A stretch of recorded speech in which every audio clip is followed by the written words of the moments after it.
But Alex, you mentioned we were going to talk about lighting, and I actually think that's probably where we should start here, because it is a very beautiful, sunny depiction of Florida. There's a lot of both direct, indirect, and very like natural lighting in Hmm. the scene. It does seem to use a proper like ray traced diffuse GI system here, and there's some scenes that really stuck out to me. Like there was this one here about 45 seconds when they're driving past the depictions of police brutality, where like you kind of catch that like evening glow bouncing off the wall, and it just looks, to me, that looks phenomenally great. Hmm. And there's just a ton of examples of this in the trailer, Right. right, Oliver?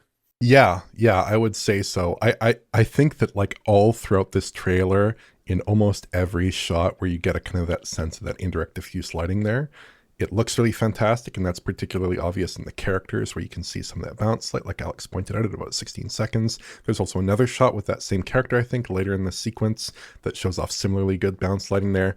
But again, I think that there's a problem here because we are dealing with exclusively trailer shots.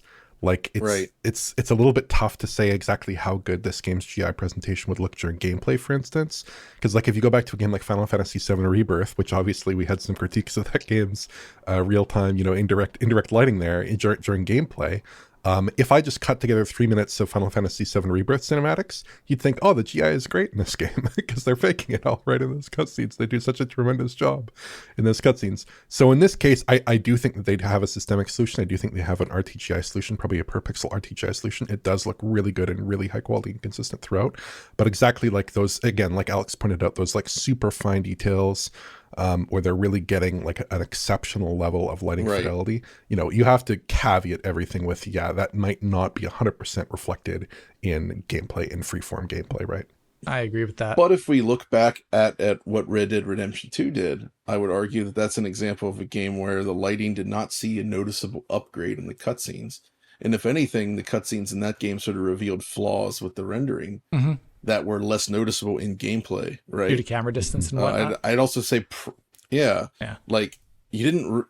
Rockstar has not traditionally enhanced its cutscenes in the way that we're talking about, right? Like the Final Fantasy example is something that we've not actually seen in a Rockstar game. They Yeah, don't do that. that's pretty true So because, almost all their cutscenes can be played at any time of day in the game, usually, other than like the correct. intro Mhm. ones, I think. Maybe we are Exactly. seeing the intro cutscenes to the game. It's actually hard to know because they did that actually with GTA 5. They did show off a lot of the game's intro cutscenes in the first trailer, which was cool.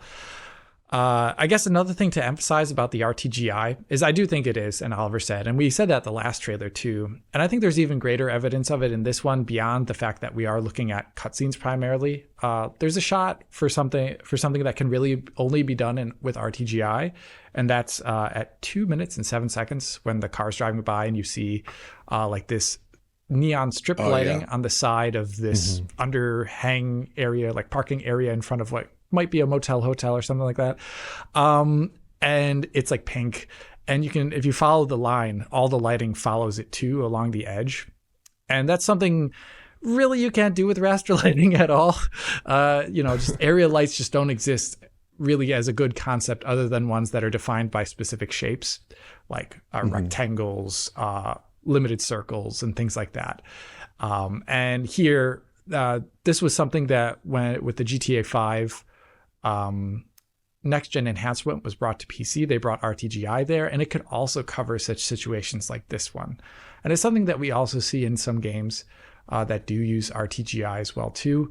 But the one thing that impresses me possibly the most of all this is, unlike Lumen, software Lumen, that we see in a lot of games shipped with Unreal Engine 5, throughout the trailer, I know it's just, once again, cutscenes, but there wasn't like weird flicker or odd No. things going on, which you can even see in cutscenes in games that use UE5. So it seems either it's very controlled or it's very stable in a way that is Yeah. pretty extraordinary, actually.